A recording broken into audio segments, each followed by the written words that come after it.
গত 4 দিন 5 দিন আগে পশ্চিমবঙ্গের অধিকাংশ স্কুলগুলিতে সরস্বতী পূজা হয়েছে না হয়নি? প্রত্যেকটা ছেলে গেছে, অধিকাংশ মেয়েরাও গেছে, মুসলমানরাও গেছে। আমরা মুসলমানরা বাধা দিয়েছি, বাধা দিন এবং ভবিষ্যতে দেব। জোরে বলো।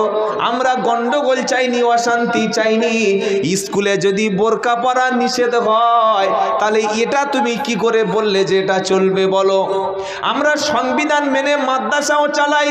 আসামে হাজার হাজার মাদ্রাসাগুলো আসামের হিমন্ত শর্মা সরকার ভেঙে ফেলছে, বললে মাদ্রাসা সন্ত্রাসী হচ্ছে।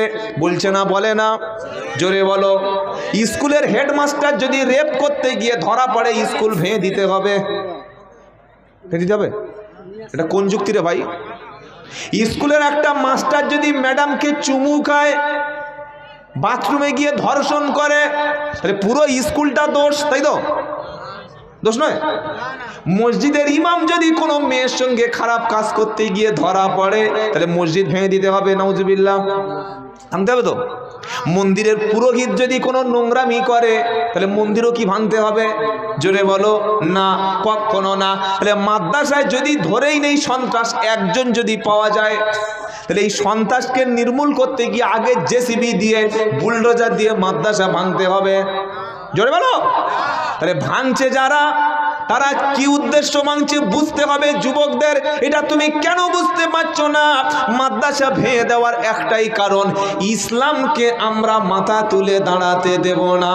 মুসলমানদের সব থাকবে, তুমি ওই রকম যদি মুসলমান হও সবার কাছে হিরো, তোমার মুখে দাড়ি চাঁচা থাকবে, তুমি গুড মুসলমান। তোমার মুখে দাড়ি থাকবে না, মাথায় টুপি থাকবে না, তুমি সুপার মুসলমান। তুমি মদ খেতে পারলে মডারেট মুসলমান। তুমি জিন্সের প্যান্ট পরবে, হাতে সিগারেট থাকবে, কানে হেডফোন থাকবে, গান শুনবে।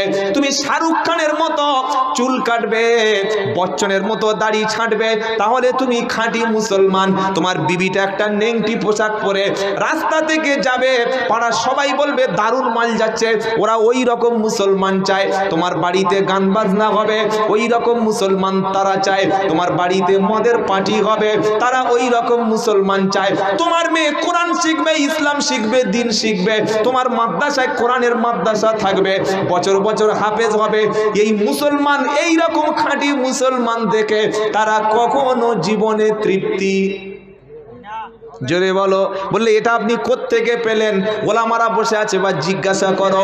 কোরআন শোনাচ্ছে, ওয়ালাম তারদা আনকাল ইয়াহুদু ওয়ালান নাসারা হাত্তা তাত্তাবিয়া মিল্লাতাহুম কুল ইন্না হুদাল্লাহি হুয়াল হুদা ওয়ালা ইনিত্তাবা'তা আহওয়াহুম বা'দাল্লাযী জাআকা মিনাল ইলম মা লাকা মিনাল্লাহি মিন ওয়ালিয়্যিন ওয়ালা নাসীর।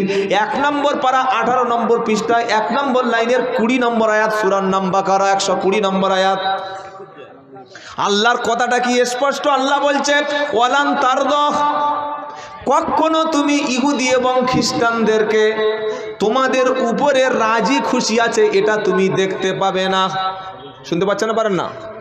ইহুদি, খ্রিস্টান, নাসারা এরা কখনো তোমার উপরে রাজি হবে না যতক্ষণ পর্যন্ত তুমি তাদের দিন, তাদের ধর্ম ব্যবস্থাকে না গ্রহণ করবে। ওই মুসলমানকে সবাই ভালোবাসে যে মুসলমান মদ খেতে পারে। ঠিক বলছি না ভুল বলছি? সত্যি একটা মডারেট মুসলমান, ভালো মুসলমান পেয়েছি। তুমি নামাজ পড়বে, কোরআন পড়বে, এটা সহ্য তারা করবে না। তারা মাদ্রাসা ভাঙতে শুরু করছে। তবে আমি আয়াত শুনিয়েছি, আল্লাহ বলেছে মাদ্রাসায় একটা এদিকে বাংলায় ভেঙে দিবি, আসামে ভেঙে দিবি, ইউরোপে এবং আমেরিকাতে দিনের দাওয়াতের সাথীরা গিয়ে তারা কোরআন পড়ছে, কোরআন পড়াচ্ছে। প্রতিদিন কয়েক হাজার মুসলমান তৈরি হচ্ছে। জোরে বলো সুবহানাল্লাহ। তোমরা আসামে মাদ্রাসা ভেঙে কি করবে বলো? আমেরিকায় সবচাইতে বেশি যে ধর্ম এখন বাড়ছে, কোন ধর্ম? জোরে বলো। আমাদের মুসলমানের ছেলেরা কোরআন পড়তে পারে না, আর আমেরিকার অমুসলিমরা মসজিদে গিয়ে প্রথমে বলে গিভ মি এ কোরআন, একটা কোরআন দাও। যখন কোরআন দিয়ে দিল, কোরআনের ইংলিশ অনুবাদ, ইংলিশ ভার্সন হাতে নিল, তারা কোরআনটাকে তন্ন তন্ন করে পড়লো যে এর মধ্যে কি লেখা আছে দেখি। প্রথম যখন কোরআন পড়তে শুরু করলো, কোরআনের প্রথমে তারা পেয়ে গেল, কি পেল? ইয়াসআলুনাকা আনিল খামরি ওয়াল মাইসির কুল ফীহিমা ইসমুন কাবীর ওয়া মানাফিউ লিন-নাসি ওয়া ইসমুহুমা আকবারু মিন নাফইহিমা। 2 নম্বর পারা 13 নম্বর পৃষ্ঠা 12 নম্বর লাইনে 219 নম্বর আয়াত, সূরার নাম বাকারা। কিভাবে ইসলামটা বাড়ছে দেখেন, আর আমাদের ঘরের ছেলেগুলো কিভাবে নাস্তিক তৈরি হচ্ছে দেখেন। অমুসলিম ইসলাম কবুল করার আগে Europe, America, Canada, France, German, Australia প্রথমে মসজিদ থেকে গিয়ে একটা ইংলিশ কোরআন নিচ্ছে, নিয়ে পড়তে পড়তে এই অক্ষরটা, এই বাক্যটা সামনে চলে আসলো। আমি আরবি বলেছি, এবার বাংলাটা বলছি। নবীকে প্রশ্ন করা হলো, ইয়াসআলুনাকা আনিল খামরি ওয়াল মাইসির। আরবের জমিনে আবু বকর সিদ্দিক, ওমর ফারুক রাদিয়াল্লাহু তাআলা আনহুমা দুজনে নবীকে প্রশ্ন করলেন, নবী, আরবের জমিনে তো প্রচন্ড মদখোরের সংখ্যা বেশি, সবাই তো মদ খাচ্ছে, মানুষ জুয়া খেলে শেষ করে দিচ্ছে। আজকের বাংলাদেশে একটা রায় দেখলাম, এক ব্যক্তিকে ফাঁসি দেয়া হবে। ফাঁসি এই কারণে দেয়া হচ্ছে, তার বিবিকে গলা টিপে হত্যা করেছে। 13 বছরের বাচ্চাটাকে জুতোর ফিতে দিয়ে গলা আটকে চেপে হত্যা করেছে। 3 বছরের কন্যা সন্তানকে দেয়ালে গলা টিপে হত্যা করেছে। যখন জাজ যখন রায় দিচ্ছে, বিচারপতি রায় দিচ্ছে, বিচারপতিও কাঁদছে, বলে তুই এত বড় অপকর্ম করলি কিভাবে বল। আসামি বলছে আমাকে মৃত্যুদণ্ড দেয়া হোক, আমি কোনো দুঃখ করব না, কিন্তু আমি সেদিন যে কাজটা করেছিলাম সত্যি ভুল করেছিলাম, তবে আমার বিবি এবং 2টো বাচ্চাকে হত্যা করার সময় আমি মদ খেয়েছিলাম। কি বুঝতে পারলেন? বুঝতে পারলেন না? মানুষ যখন মদ পান করে, মানুষের ব্রেনে এমন একটা সেল রয়েছে যেটা মানুষকে বলে দেয় যে এই কাজটা এখানে নয় বরং ওখানে গিয়ে কর। আমার নাম আব্দুল্লাহ জুবাইর শেখ, আমি গুনাহগার মানুষ, ছোট মানুষ, ইলম কালাম নাই, কোরআনের একজন ছাত্র।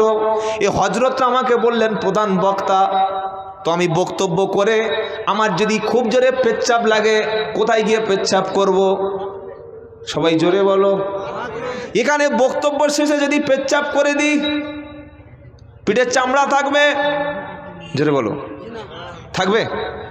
এখানে বক্তব্য করে পেচ্ছাপ করে দিলে চামড়া পিঠে থাকবে না। মানুষ বলবে বক্তা নাই, একটা অরিজিনাল জানোয়ার। কেউ বলবে শুকরেরও বাচ্চা, বলবে না?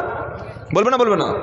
তো মানুষ যখন মদ পান করে, প্রত্যেকটা মানুষের ব্রেনে একটা সেল রয়েছে, ওটা সংকেত দিয়ে দেয় যে পেশাব লাগলে এখানে নয় বরং টয়লেটে যাবি। বুঝতে পারছেন না? পারেন না? মাকে ভালোবাসতে ইসলাম বলেছে, বিবিকে ভালোবাসতে ইসলাম বলেছে, মেয়েকে ভালোবাসতে ইসলাম বলেছে, আবার বোনকে ভালোবাসতে বলেছে না বলে নাই? মায়ের ভালোবাসা, বোনের ভালোবাসা, স্ত্রীর ভালোবাসা, মেয়ের ভালোবাসা, 4টে কিন্তু ভালোবাসা, কোয়ালিটি কিন্তু। জোরে বলো। স্ত্রীকে কেউ যদি বলে তুমি আমার জান, তুমি আমার প্রাণ, তোমাকে এত ভালোবাসি, তুমি আমার মায়ের মতো, কি ভালোবাসার ঠেলায় বলে দিল, ওই স্ত্রীর কাছে থাকতে পারবে? জোরে বলো। স্ত্রীকে ভালোবেসে সব জায়গায় ঘুরতে নিয়ে যাও, জান বলো, প্রাণ বলো, সুইট হার্ট বলো, লিটিল হার্ট বলো, কিন্তু মা শব্দ মুখে উচ্চারণ, জোরে বলো, করো না। আবার মাকে ভালোবাসতে গিয়ে যদি কেউ বিবির জায়গায় মাকে বসিয়ে দেয়, গজব হবে না? হবে না? জোরে বলো। কেউ যদি বোনকে বুকে জড়িয়ে ধরে, বলে তুমি আমার জান, এতটুকু ঠিক আছে। ও যদি মনে মনে এই ফিলিংস, এই টেন্ডেন্সিটা ওর মনের মধ্যে থাকে যেটা আমার বিবির মতো, পাপ আছে না নাই? আবার তার কলিজার টুকরা 18 বছরের মেয়ে, তাকে যদি কোলের কাছে জড়িয়ে বিবি বলে মনে করে, পাপ আছে না নাই? কি বুঝলেন বলেন? যার জায়গা সেখানে ব্রেনে সেল রয়েছে, প্রত্যেকটা সেল আপনাকে সিগন্যাল দিচ্ছে যার মতো তাকে ব্যবহার করতে হবে। তো মানুষ যখন মদ পান করে, ব্রেনের ওই সেলটা তখন মরে যায়। কি বুঝলেন বলেন? কোথায় পেচ্ছাপ করবেন, কোথায় পায়খানা করবেন, মাকে কি বলবেন, বউকে কি বলবেন, হুঁশ থাকে না। মদখোর প্রচন্ড, মদ খেয়ে বাড়িতে এসে বলছে, বিবিকে বলছে, মা দুটো ভাত দে। নাউজুবিল্লাহ বলেন অনেক সময়। আবার মাকে বলছে, মাকে গিয়ে বলছে, তুমি কেমন আছো, চলো বিছানায়। নাউজুবিল্লাহ বলেন। মদকে ওটা সম্পূর্ণ সেন্সলেস হয়ে গেছে। আবার বড় ছেলেকে বলছে, ভাড়া ভাই আমার মোবাইলটা রিচার্জ করে দে।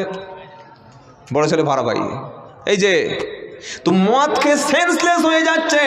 আমেরিকার ব্যক্তিগুলো গবেষণা শুরু করলো। 1400 বছর আগে এই কথাটা আবু বকর সিদ্দিক, ওমর ফারুক নবীকে জিজ্ঞাসা করলেন, ইয়া রাসূলুল্লাহ, হাবিবাল্লাহ, মক্কার মানুষ সবাই তো মদখোর হয়ে যাচ্ছে, সবাই জুয়ার মধ্যে চলে গেছে, মদ এবং জুয়া সম্পর্কে আপনি কি বলছেন বলেন। কাকে প্রশ্ন হলো? জোরে বলো। নবীকে। আমি আব্দুল্লাহ জুবায়ের বলছি, লিখে রাখেন। আপনার ছেলে জন্মের পরে 7 বছর 8 বছর বয়স হলে আপনি আপনার ছেলেটাকে কোরআন শিক্ষা দিন। হাফেজ না করতে পারেন, আলেম না করতে পারেন, মুফতি না করতে পারেন, মৌলানা করতে পারেন, অন্তত কোরআনের ন্যূনতম শিক্ষাটা তাকে দিন। ও বাংলা অনুবাদটা কোরআনের পড়ুক, হাদিসের কিছু অংশ ওর মধ্যে থাক।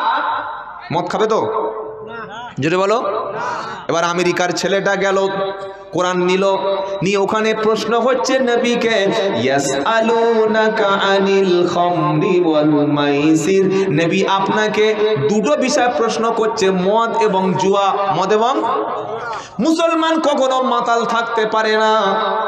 মদ খেলে গাড়ি চালালে অপরাধ, কিন্তু মদ বিক্রি করলে সমাজে কোনো অপরাধ? জোরে বলো। জুয়া দেখলে পুলিশ ধরে না, কিন্তু বিপিএল আইপিএল খেলার মধ্যে জুয়া আছে না নাই? ওখানে পুলিশ ধরে না, পুলিশ ওখানে কোনো খবর রাখে না। মদ বিক্রি করলে, মদ খেয়ে যদি রোড অ্যাক্সিডেন্ট করে লাইসেন্স বাজেয়াপ্ত হবে, মামলা হবে। আমার মনে হয় যারা মদ বিক্রি করছে, মদ বিক্রির অনুমতি যারা দিচ্ছে এবং মদ বিক্রি করে লাভ যারা তুলছে, লাইসেন্স যারা দিচ্ছে, সব নেতা মন্ত্রীদের জেলে থাকা উচিত। আপনারা কি বলছেন বলেন?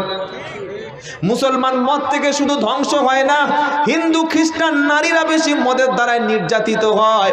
কত নারীর সংসার ভেঙে গেছে, কত মা আজকের বিধবা হয়ে গেছে, কত বাচ্চা এতিম হয়ে গেছে, শুধু মদকে স্বামীর উপরে, স্ত্রীর উপরে নির্যাতন করে দিয়েছে। নবীর কাছে প্রশ্ন হলো, মদ এবং জুয়া কি বলছো বলো। আল্লাহ পাক নবীকে শোনাচ্ছে, নবী আরবের মানুষ যখন আপনাকে প্রশ্ন করেছে, সমাজের মানুষ যখন সচেতন, সোসাইটি যখন আপনাকে প্রশ্ন করেছে, এবার আপনি ওদেরকে শুনিয়ে দিন, কুল ফীহিমা ইসমুন কাবীর। মদ এবং জুয়া এ দুটি হচ্ছে কঠিন পাপ। মদ সম্পর্কে কোরআনে 3টি আয়াত রয়েছে, সূরা নিসার 43 নম্বর আয়াতেও রয়েছে। এই আয়াত যখন ওই আমেরিকার ইংলিশম্যান ছেলেটা পড়লো, সাদা চামড়া খ্রিস্টান, সে বলল, আরে মদ তো ভয়ঙ্কর জিনিস, আমেরিকায় মানুষ মদটা অ্যাভেলেবেল কোনো ব্যাপার না। ও মদ খেয়ে পার্টি অফিসে গিয়ে, মদ খেয়ে রাত্রেবেলা নাইট পার্টিতে গিয়ে নিজের বিবি পর্যন্ত পাল্টে নেয়। আমেরিকার সংস্কৃতি, বুঝতে পারছেন না? বন্ধুকে বলছে, তোর বিবিটা আমার দে, আমার বিবিটা তুই নে, দূরাত চলুক। নাউজুবিল্লাহ বলেন। আমেরিকার শিক্ষিত সমাজ যখন দেখল ইসলাম তো মদ হারাম করে দিয়েছে, আবার আরেকটি কঠিন আয়াত রয়েছে মদ সম্পর্কে, ওটা সূরা মাইদার 90 নম্বর আয়াত, ইয়া আইয়ুহাল্লাযীনা আমানু ইন্নামাল খামরু ওয়াল মাইসিরু ওয়াল আনসাবু ওয়াল আজলামু রিজসুম মিন আমালিশ শাইতান ফাজতানিবুহু লাআল্লাকুম তুফলিহুন। 7 নম্বর পারা 2 নম্বর পৃষ্ঠায় 1 নম্বর লাইনের 90 নম্বর আয়াত সূরার নাম মাইদা। প্রথমে নবী যখন বললেন, কোরআন বললেন মদ পাপ, জুয়া পাপ, কিছু আরবের মানুষ মদ এবং জুয়া ছেড়ে দিল। ভাই রেগে যাচ্ছেন না তো? যারা মদ খোর আছে তারা ভাবছে যে কে দাওয়াত করেছে, আমাদের খাওয়াটা বন্ধ হবে। কি বুঝলেন বলেন? আপনি যদি আল্লাহর খুশির জন্য মদ ছেড়ে দেন, আল্লাহ পাক আপনারও গুনাহগুলি মাফ করে দেবে। যদি বলো সুবহানাল্লাহ। এই সকালে যে মদ এক ডোকে বসে আছো, দুপুরে এক ডোক টেনেছ, সারা জীবন পাপ করেছ, এই জলসায় যদি বসে বলো রব্বানা আমি তওবা করছি, জুয়া ছেড়ে দেব, লটারির টিকিট ছেড়ে দেব, মদ ছেড়ে দেব, তিনটি পাপ আমি ছেড়ে দেব।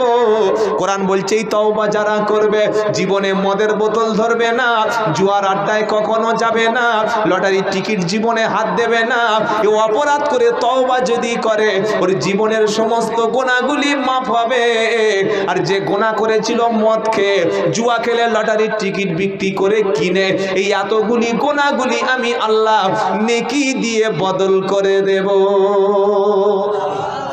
বলে এত বড় অফার কোথায় পেলে? তো কোরআন ইল্লা মান তাবা ও আমানা ও আমিলা আমালান সালিহা ফাউলাইকা ইউবাদদিলুল্লাহু সাইয়্যাতিহিম হাসানাত ওয়া কানাল্লাহু গফুরুর রহিমা। 19 নম্বর পারা 5 নম্বর পৃষ্ঠা 2 নম্বর লাইনে 70 নম্বর আয়াত, সূরার নাম ফুরকান। আল্লাহ বলছে তওবা যারা করবে, ঈমান আনবে, ঈমান আনার পরে ভালো কাজগুলি যারা করবে ওর জীবনের গুনাহ তো মুছে দেব, মদের গুনাহগুলি মুছে যাবে, জেনার গুনাহগুলি মুছে যাবে। আর এতদিন যে গুনাহগুলি করেছিলে ওই শূন্যস্থানগুলো আমি আল্লাহ নেকি দিয়ে সাইয়্যাতগুলি বদল করে হাসানাত বানিয়ে দেব। আল্লাহ কত ভালোবাসেন আপনাকে জানেন? আল্লাহ সুযোগ দিচ্ছে, চলে আয় খারাপ রাস্তা থেকে ফিরে। তো মদের আয়াত নাজিল হলো, হে ঈমানওয়ালা, মদ এবং জুয়া, ভাগ্য, বেদি, লটারি সব শয়তানের কাজ। বাঁচতে যদি জীবনে তুমি চাও, জীবনে জাতি যদি সফল পেতে চায়, মদ ছাড়তে হবে, জুয়া ছাড়তে হবে। ছাড়বো ইনশাআল্লাহ? ইনশাআল্লাহ সবাই বলেন। জীবনে কখনো মদ পান করব না, জীবনে কখনো লটারির টিকিট কাটবো না, জীবনে কখনো জুয়া খেলবো না, গাঁজাও পর্যন্ত জীবনে খাবো না। এখানে গাঁজাখোর কোনো ভালো লোক নাই? আচ্ছা, গাঁজাখোর লোক? সুবহানাল্লাহ। তবে 1 জানুয়ারিতে একটু মদ অল্প করে খাওয়া চলে। 5 ml চলে না 1 জানুয়ারি? এই যে আপনারা কি তওবা করবেন? আমরা কি তওবা করবো ইনশাআল্লাহ? মদ, দাঁড়ান বলে শেষ করি। মদ, গাঁজা, লটারির টিকিট, এই 3টি জিনিস আমি আব্দুল্লাহ জুবায়ের বলছি, ওলামারাও আছে, যোগ্য ওলামা, আর কোরআনের দলিল দিলাম। এবার হাদিস বলছি। নবী বললেন, কোনো পাপিষ্ট ব্যক্তি যদি পাপ করে, তওবা করে, ফিরে আসে, তওবা করে, সে যেন যত বড় গুনাহ করে যদি ফিরে আসে, আল্লাহ নবী বলছেন সে যেন কোনো গুনাহই করেনি। বলুন সুবহানাল্লাহ। আপনি ধরুন বেড়াতে গেছেন কোনো একটা জায়গায়, যাওয়ার পরে আপনি আপনার দামি বাইকটা, আগে তো ছিল উট, এখন তো উট বললে আর কেউ গুরুত্ব বুঝবে না, দামি বাইকটা ফাঁকা একটা জায়গায় রেখে আপনি আপনার স্ত্রী দুজনে ঘুরছেন। ঘুরতে ঘুরতে এসে দেখেন বাইক নাই, কি আফসোস হবে না? হবে না? যদি বলেন। আল্লাহর নবী বললেন, কোনো ব্যক্তি মরুভূমিতে গিয়ে উট হারিয়ে ফেলেছে, এই উট হারানোর পরে লোকটা পেরেশানিতে কিভাবে বাড়ি ফিরবো? মরুভূমিতে আর অন্য কিছু তো চলবে না। উট, লোকটি শুয়ে পড়েছে, ঘুম থেকে উঠে দেখছে উট দৌড়ে দৌড়ে কাছে চলে আসছে। বলুন সুবহানাল্লাহ। আচ্ছা, উট ছেড়ে দিচ্ছি, আপনি আপনার স্ত্রীর সঙ্গে সংসার করেছেন 8 বছর, 1 ছেলে 1 মেয়ে, প্রচুর ভালোবাসা, আপনি ওকে ছাড়া বাঁচতে পারেন না, যেখানে যাও আপনিও সেখানে যান। হঠাৎ আপনার স্ত্রীর সঙ্গে ঝগড়া হয়ে বাপের বাড়ি চলে গিয়ে বলছে তোমার মতো স্বামীর সঙ্গে আর সংসার করবো না, তালাক চাই। এখন মেয়েগুলো তালাক চাইছে না? চাইছে না? তো হঠাৎ করে যদি স্ত্রী 1 মাস বাড়ি না আসে, যদি বলে সংসার করব না, টেনশন হবে না? হবে না? যারা বউকে ভালোবাসে এটা শোনার পরে হার্ট অ্যাটাক করে দেবে। আহা, জীবন সব অন্ধকার। ওই বিবিটা হঠাৎ যদি আপনার কাছে ঘুরিয়ে ফোন করে যদি ফিরে আসে, কি খুশি হবে না? আহা, বিরাট আনন্দ হবে। আর যারা ইয়ং ছেলে বলে একটা মেয়ের সঙ্গে দেখা হয়ে দীর্ঘ 6 মাসের রিলেশনের পরে দেখছে রাত্রে করে ফোন ব্যস্ত, এর ঘুম চলে গেছে। কি বুঝলেন? ঘুম চলে গেছে। বলছে, জান, মামনি, টুম্পা সোনা, তোমাকে কত ভালোবেসেছিলাম, তুমি আমাকে ছেড়ে যাচ্ছ, যেতে পারো? ও বলছে, আরে না, তোমাকে দেখছিলাম পরীক্ষা করে যে সত্যিকারের টুরুলাভ আছে কিনা। কি বুঝলেন? ও যদি আবার ফিরে আসে, এদের জান ঠান্ডা হয়ে যাবে। যাবে না? আল্লাহ বলছে, বান্দা তুই যেদিন থেকে মসজিদ ছেড়ে দিয়েছিস, তুই যেদিন থেকে নামাজটা ছেড়ে দিয়েছিস, যেদিন থেকে তুই কোরআনটা ছেড়ে দূরে চলে গেছিস, তুই না যেদিন থেকে মদ ধরে নিয়েছিস, যেদিন লটারির টিকিট কাটতে শুরু করেছে, আমি আল্লাহ তোর দিকে তাকিয়ে আছে, আমার রহমতটা তোর দিকে তাকিয়ে আছে। বান্দা তুই ফিরে আসবি না? তুই ফিরে আসবি না? তুই মদ ছাড়বি না কি বল? তুই জেনা ছাড়বি না কি বল? তুই যদি নিজের ভুলটা বুঝতে পেরে রাত্রেবেলা রহমানের কাছে চোখের পানি দুটো এক ফোঁটা করে জাহান্নামের ভয় ফেলে দিস, আমি তোর জন্য জান্নাত ওয়াজিব করব, জাহান্নাম হারাম করব। জোরে বলুন সুবহানাল্লাহ।